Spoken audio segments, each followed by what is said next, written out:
ഞങ്ങളുടെ മാധ്യമപ്രവർത്തകൻ പ്രദീപ് സി നെടുമലയ്ക്ക്. പ്രദീപ്, വളരെ വളരെ ഒരു പ്രധാനപ്പെട്ട ഒരു വാർത്ത, അതാണ് ഈ കേരളം ഇതിനെ ചർച്ച ചെയ്യേണ്ടത്. കാരണം ഇന്നത്തെ സാഹചര്യത്തിൽ ഇതിനേറെ പ്രാധാന്യമുണ്ട്. ഒരു വശത്ത് നിർബന്ധിതമായിട്ട് മതപരിവർത്തനം നടക്കുകയാണ് എന്ന തരത്തിലുള്ള ആരോപണങ്ങൾ വരികയും ഇതിനെതിരെ പ്രതിഷേധം ഉയരുകയും ചെയ്യുമ്പോൾ പലയിടത്തും ആക്രമണങ്ങൾ നടക്കുന്നത് വളരെ സ്വാഭാവികമായിട്ട് പോലും ചിത്രീകരിക്കപ്പെടുന്ന സമയമാണ്. അപ്പോൾ അങ്ങനെയല്ല, ജനാധിപത്യം ഇതിങ്ങനെയല്ല എന്ന് പറയണമെന്നുണ്ടെങ്കിൽ മറുവശം വ്യക്തമായിരിക്കണം, കൃത്യമായിരിക്കണം.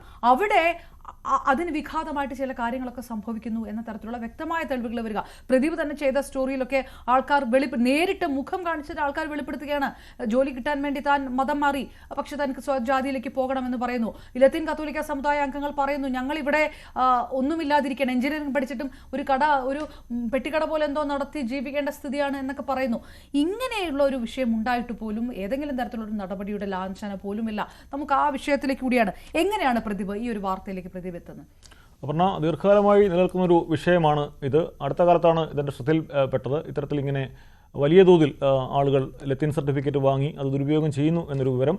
നിരവധി പേർ ഇത്തരത്തിൽ സർക്കാർ ജോലിയിലും സർക്കാരിലെ വിവിധ തസ്തികകൾ ജോലിയിൽ പ്രവേശിച്ചിട്ടുണ്ട് എന്നാണ് വിവരം. ഏതാണ്ട് നമ്മുടെ അന്വേഷണത്തിൽ വ്യക്തമായത് കഴിഞ്ഞ 10-20 വർഷമായി ഇത്തരത്തിൽ വളരെ വ്യാപകമായി സർട്ടിഫിക്കറ്റുകൾ വാങ്ങുന്നു. അത് പ്രധാനമായും നടക്കുന്നത് തിരുവനന്തപുരം നെയ്യാറ്റിൻകര രൂപതയ്ക്ക് കീഴിലാണ്. ആദ്യം തിരുവനന്തപുരം രൂപതയായിരുന്നു, അത് പിന്നെ പ്രധാനമായും ആ രൂപതയിലുള്ളവർക്കറിയാം, അത് അല്ലെങ്കിൽ ലത്തീൻ സമുദായത്തിലുള്ളവർക്കറിയാം. നാടാർ കുറച്ച് വിഭാഗത്തിൽ, മുമ്പ് നാടാർ വിഭാഗത്തിലുള്ള കുറച്ച് പേർ ലത്തീൻ വിഭാഗത്തിലുള്ളവരുണ്ട്. അവർക്ക് വേണ്ടി ഒരു രൂപത എന്ന രീതിയിലാണത് തുടങ്ങിയത്. അത് നെയ്യാറ്റിൻകര നെടുമങ്ങാട് താലൂക്കുകൾ ഉൾപ്പെടുന്നതായിരുന്നു. അതുകൊണ്ട് തന്നെ പ്രധാനമായും ആ മേഖലകളിൽ, അല്ലാതെ തീരദേശ ഭാഗങ്ങൾ അധികം അതിൽ വരുന്നില്ല. നെടുമങ്ങാട് മേഖലയിലുള്ള ആൾക്കാർ പോലും ഇങ്ങനെ ലത്തീൻ സർട്ടിഫിക്കറ്റ് യഥേഷ്ടം ലഭിക്കുന്ന ഒരു അവസ്ഥ അങ്ങനെയാണ് ഇപ്പോൾ അവിടെ നടന്നുകൊണ്ടിരിക്കുന്നത്. അതേ സമാനമായ സ്ഥിതി തിരുവനന്തപുരത്തിൻ്റെ മറ്റ് തീരമേഖലകളിലും അതുപോലെ കൊല്ലം ജില്ലയിലും കൊല്ലം പുനലൂരിലും ഒക്കെ നടക്കുന്നുണ്ട്. കൊല്ലം പുനലൂരിൽ രൂപതയുണ്ട്, അവിടെ ഇതേപോലെ തന്നെ സമാനമായ സ്ഥിതിവിശേഷം ഉണ്ട്. അവിടെ ഏറ്റവും കൂടുതൽ പരിവർത്തിത ക്രൈസ്തവരും മറ്റുമാണ്. അവർക്ക് 1% സംവരണമുള്ള അവർ പലരും ഇതിലേക്ക് വരുന്നു. ലത്തീൻ കത്തോലിക്ക വിഭാഗത്തിലേക്ക് ഇവർ വരുന്നതിന് കാരണം 4% സംവരണം കിട്ടും എന്നത് ഒരു കാരണമാണ്. മറ്റൊന്ന് ക്രീമി ലെയർ പരിധി, മറ്റ് ആളുകൾ വരുമ്പോൾ അവർക്ക് ക്രീമി ലെയർ പരിധിയിൽ നിന്ന് ഒഴിവാകാൻ പറ്റും.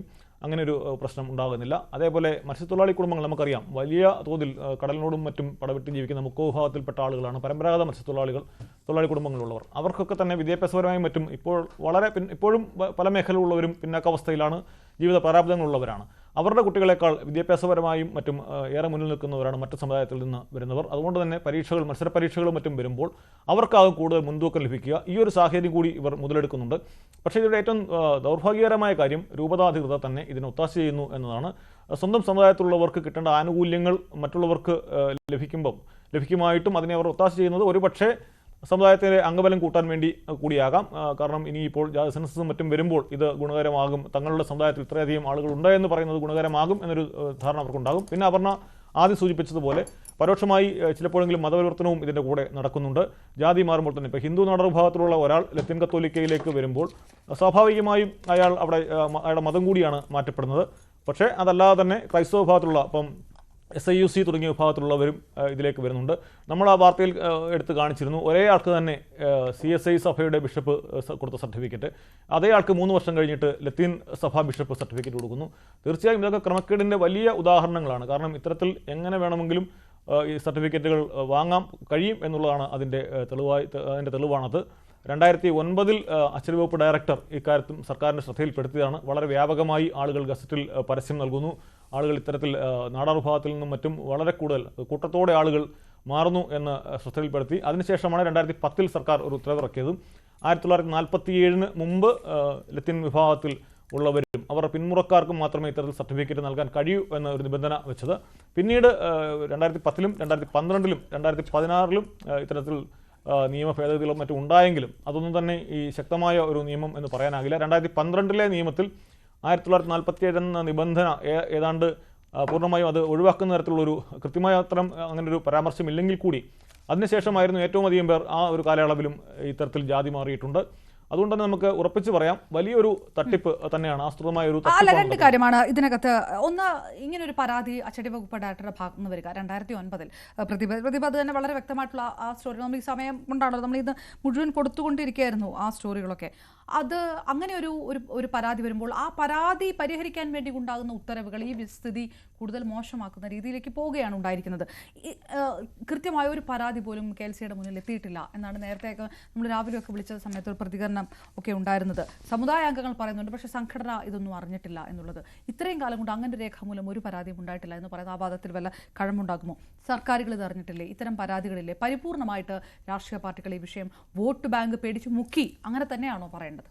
തീർച്ചയായും അങ്ങനെ തന്നെ പറയേണ്ടി വരും. കാരണം 2010 ഉത്തരവിൽ കൃത്യമായി പറഞ്ഞ കാര്യം അത് 2012 നെയ്യാറ്റിൻകര ഉപതെരഞ്ഞെടുപ്പ് വന്നപ്പോഴാണ് അതിന് ഒരു മാറ്റം വരുത്തിയത്, കാര്യമായൊരു മാറ്റം. കാരണം 1947 നിബന്ധന ഏതാണ്ട് പൂർണ്ണമായും ഇല്ലാതാക്കുന്ന ഒരു അവസ്ഥയാണ് അന്നുണ്ടായത്. പക്ഷേ ഇപ്പോൾ രൂപത വീണ്ടും ആവശ്യം അതിൽ പൂർണ്ണമായും അങ്ങനെ ഒരു നിബന്ധന ഒഴിവാക്കി എന്നൊരു പരാമർശം ഇല്ലാത്തതിനാൽ തന്നെ അടുത്ത കാലത്ത് റവന്യൂ വകുപ്പിലെ ചില ഉദ്യോഗസ്ഥരും മറ്റും സ്വന്തം നിലയിലും മറ്റും ഇത്തരം കാര്യങ്ങളിൽ എതിർപ്പ് പ്രകടിപ്പിച്ചിട്ടുണ്ട്. പലർക്കും സർട്ടിഫിക്കറ്റ് യഥേഷ്ടം ലഭിക്കാതാവുന്ന ഒരു സ്ഥിതി ഉണ്ടായിട്ടുണ്ട്. അതുകൊണ്ട് തന്നെയാണ് രൂപത ഇപ്പോൾ അടുത്ത കാലത്ത് ഒപ്പുശേഖരണം നടത്തുകയും പള്ളികളിൽ സർക്കുലർ വായിക്കുകയും മറ്റും ചെയ്തിരുന്നു. ഇത്തരത്തിൽ താങ്കൾക്ക് ഈ 1947 നിബന്ധന പൂർണ്ണമായും ഒഴിവാക്കി കിട്ടണം. അങ്ങനെ വരുമ്പോൾ ഇപ്പോൾ ഉണ്ടാകുന്ന ആളുകൾക്ക് പോലും, ഇപ്പോൾ ഉള്ള കുട്ടികൾക്ക് പോലും വളരെ യഥേഷ്ടം ഇത്തരത്തിൽ സർട്ടിഫിക്കറ്റുകൾ സ്വന്തമാക്കാനാണ് സാധിക്കുക. ഇവിടെയൊക്കെ നഷ്ടം സഹിക്കേണ്ടി വരുന്നത് പരമ്പരാഗത മത്സ്യത്തൊഴിലാളി കുടുംബങ്ങളിൽപ്പെട്ടവരുമാണ്. അവരുടെ ആനുകൂല്യങ്ങളാവും തീർച്ചയായും കവർന്നെടുക്കപ്പെടുക. തീർച്ചയായിട്ടും ഞാൻ എത്താം. നമുക്കൊപ്പം